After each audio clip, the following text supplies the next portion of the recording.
मान लीजिए एक चीता कहीं पर भाग रहा है और इसकी वीडियो आपको दिखाने की जगह पर मैं इसका वेग और समय का ग्राफ यहाँ पर आपको दिखाता हूँ। तो चलिए इस ग्राफ को पढ़ने की कोशिश करते हैं और देखते हैं कि चीता किस प्रकार गति कर रहा है।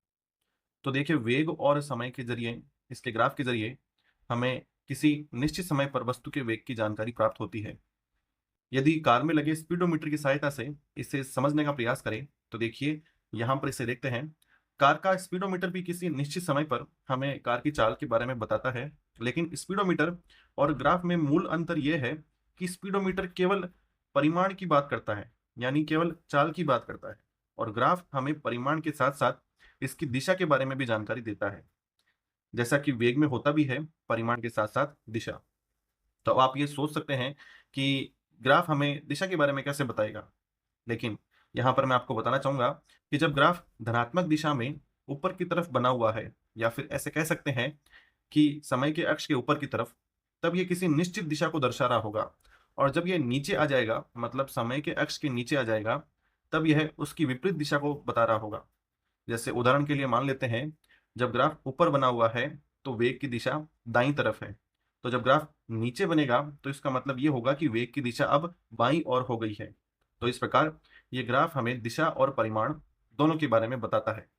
लेकिन चलिए अभी के लिए हम दिशा की बात नहीं करते हैं, केवल परिमाण की बात करते हैं और ग्राफ को पढ़ना शुरू करते हैं।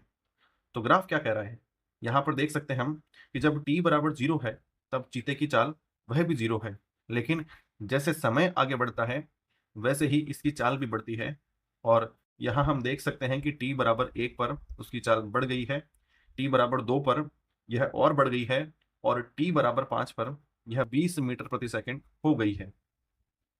ठीक है, यहाँ हम इसको एक तरीके से और समझ सकते हैं, और यदि इसको स्पीडोमीटर की सहायता से समझें तो चलिए यहाँ मानिए कि यदि हम चीते पर स्पीडोमीटर लगा देते हैं तो हमें कुछ इस प्रकार दिखाई देगा कि शुरुआत में या t बराबर 0 पर उसकी चाल 0 है, और समय के साथ उसकी गति भी बढ़ना शुरू करती है, और 5 सेकंड में यह 20 मीटर प्रति सेकंड हो जाती है।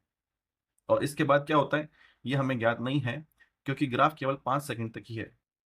ठीक है, निश्चित रूप से इतनी बात करने के बाद हम ये कल्पना कर सकते हैं कि चीता किस प्रकार गति कर रहा होगा। तो चलिए इसको ठीक से समझने के लिए यहाँ मानिए कि ये गुलाबी चीता गति करने जा रहा है और t बराबर 0 पर इसकी चाल भी 0 है। यदि हम इसके ऊपर स्पीडोमीटर लगा दें तो समय बीतने के साथ हमें यह दिखाई देगा कि इसकी गति तेज होती जाती है, और 5 सेकंड पर यह 20 मीटर प्रति सेकंड हो जाएगी, यानी अधिकतम हो जाएगी। लेकिन यहाँ पर एक महत्वपूर्ण बात यह है कि जब हम स्पीडोमीटर के द्वारा गति को देखते हैं तो हमें यह चाल का परिमाण बताता है, लेकिन ये नहीं बताता कि इसकी स्थिति क्या है, यानी यह कहाँ पर गति कर रहा है, इसकी जानकारी हमें ये नहीं देता है। और इसी प्रकार ये जो वेग और समय का ग्राफ है, यह भी हमें ये बताता है कि गति कितनी तेजी से हो रही है, लेकिन यह गति कहाँ पर हो रही है ये ग्राफ हमें नहीं बताता है, यानी उसकी स्थिति क्या है ये हमें इससे पता नहीं चलता है। इसका मतलब ये हुआ कि मुझे ये ज्ञात नहीं है कि चीता प्रारंभ में कहाँ पर था और कहाँ पर ये गति कर रहा था। यानी हो सकता है कि t बराबर 0 पर यह 0 मीटर पर हो, और हो सकता है कि t बराबर 0 पर ये 100 मीटर पर हो, या फिर ये भी हो सकता है कि t बराबर 0 पर ये -100 मीटर पर हो, क्योंकि यहाँ पर हमें इसकी स्थिति के बारे में कोई जानकारी नहीं है।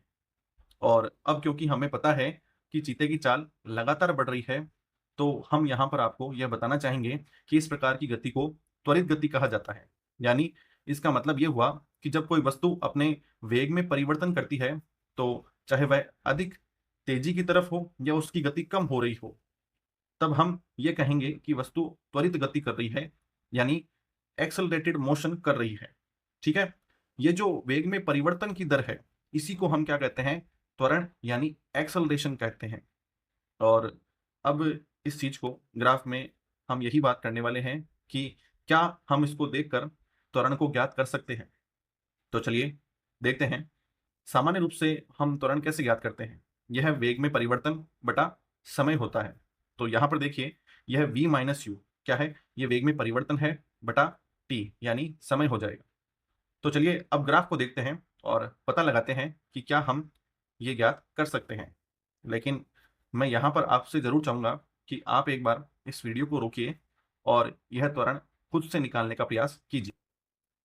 तो चलिए यहाँ पर अब ज्ञात करते हैं। हमें पता है कि t बराबर 0 पर इसका प्रारंभिक वेग 0 है। तो चलिए प्रारंभिक वेग को u से लिख लेते हैं और हमें यह पता है कि t बराबर 5 पर इसका वेग 20 मीटर प्रति सेकंड है। तो इसको चलिए v बोल लेते हैं। तो इस प्रकार हमारा त्वरण क्या हो जाएगा? यह अंतिम वेग माइनस प्रारंभिक वेग बटा 5 सेकंड हो जाएगा। और यदि यह हम याद करें तो 20 बटा 5 यानी 4 हो जाएगा। यदि इसका मात्रक देखें तो यह मीटर प्रति सेकंड हो जाएगा, यानी मीटर प्रति सेकंड स्क्वायर। तो इसका मतलब क्या हुआ? हमारा चीता 4 मीटर प्रति सेकंड वेग को बढ़ा रहा है, यानी हर सेकंड इसका वेग 4 मीटर प्रति सेकंड से बढ़ रहा है। इसलिए इसी को हम हमारे चीते का त्वरण कहेंगे। तो चलिए एक विचित्र कल्पना और कर लेते हैं, जो कि सामान्यतः नहीं होती है, लेकिन यहाँ पर केवल समझने के लिए हम इसको कर लेते हैं और ये मानते हैं कि एक हिरण इस चीते के पीछे भाग रहा है। देखिए मैंने पहले ही कहा था कि सामान्यतः ऐसा नहीं होता है, इसे हम केवल समझने के लिए कर रहे हैं। और मान लेते हैं कि हिरण का जो वेग है और समय का ग्राफ जो है वह इस प्रकार है। तो यहाँ पर इस ग्राफ में हम देख सकते हैं कि हिरण भी त्वरित गति कर रहा है। तो क्या आप बता सकते हैं कि हिरण का त्वरण क्या होगा? यह चीते से ज्यादा है या कम है? वापस मैं आपसे चाहूंगा कि आप इस वीडियो को रोक कर एक बार खुद कोशिश करें और इसका त्वरण क्या है ये पता लगाएं। तो चलिए अब यहाँ पर देखते हैं। देखिए t बराबर 0 पर हिरण का प्रारंभिक वेग 0 है और यहाँ देखिए 2 सेकंड में यह 20 मीटर प्रति सेकंड हो जाता है। इसे ही हम अंतिम वेग कहेंगे। और यदि इसका त्वरण ज्ञात करें तो यह पहले के समान ही v माइनस यू बटा टी होगा, जो कि 20 माइनस 0 बटा 2 सेकंड होगा, क्योंकि 20 मीटर प्रति सेकंड पर केवल 2 सेकंड में यह पहुंच जाता है।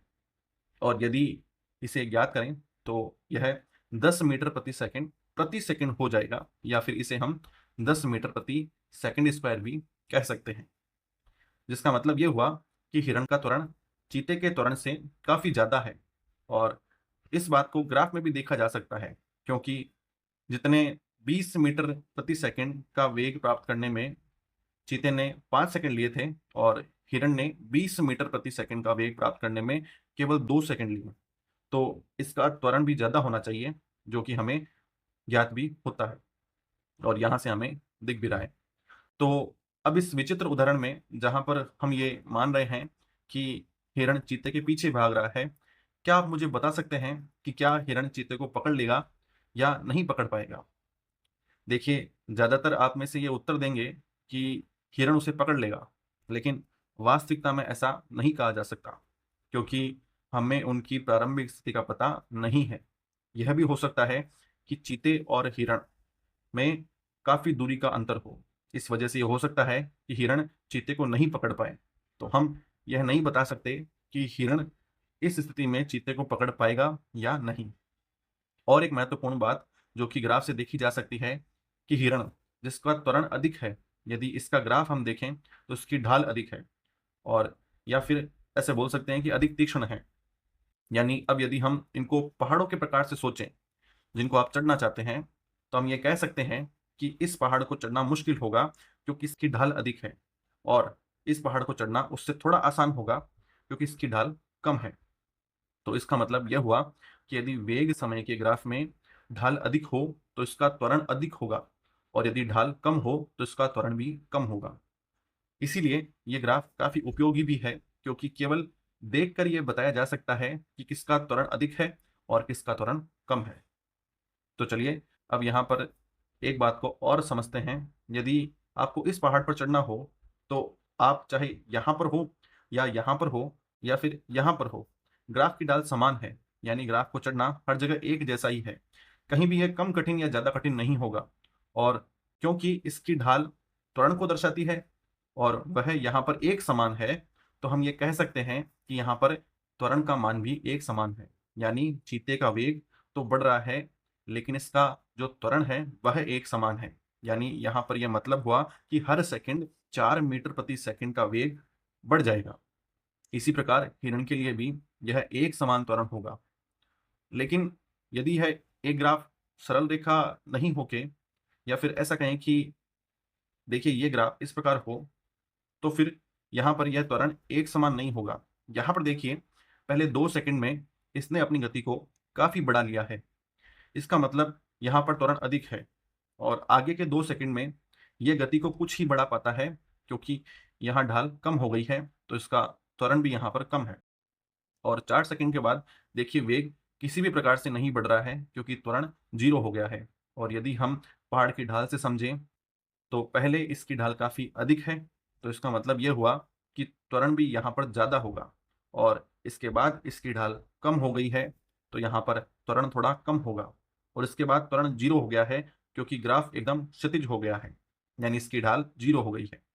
तो इसका मतलब ये हुआ कि यदि आपके पास में ऐसा एक ग्राफ हो, तो इसका मतलब ये होगा कि ये त्वरण एक समान नहीं है। शुरुआत में ये काफ़ी ज़्यादा है, और कम होते-होते यह 0 हो गया है। लेकिन सरल रेखा के लिए त्वरण एक समान होता है, और इस अंतर को और अच्छे से समझने के लिए चलिए स्पीडोमीटर को वापस लेकर आते हैं। तो यदि इस प्रकार की गति के लिए स्पीडोमीटर को देखें, तो शुरुआत में यह काफ़ी तेज़ी से बढ़ेगा, और बाद में यह थोड़ा धीमा हो जाएगा, जैसा कि आप यहाँ पर देख सकते हैं। और 4 सेकंड बाद में ये जो वेग है, यह नहीं बढ़ता, क्योंकि त्वरण 0 हो जाता है। लेकिन यदि हम सरल रेखा के ग्राफ के लिए स्पीडोमीटर को देखें, तो यह गति एक समान रूप से बढ़ती है, क्योंकि त्वरण एक समान है। इसलिए इस प्रकार की गति को एक समान रूप से त्वरित गति भी कहते हैं, जिसका मतलब ये हुआ कि यहाँ पर वेग तो परिवर्तित हो रहा है, लेकिन त्वरण एक समान है। तो इस वीडियो में हमने क्या सीखा? इस वीडियो में हमने वेग और समय के ग्राफ को पढ़ना सीखा।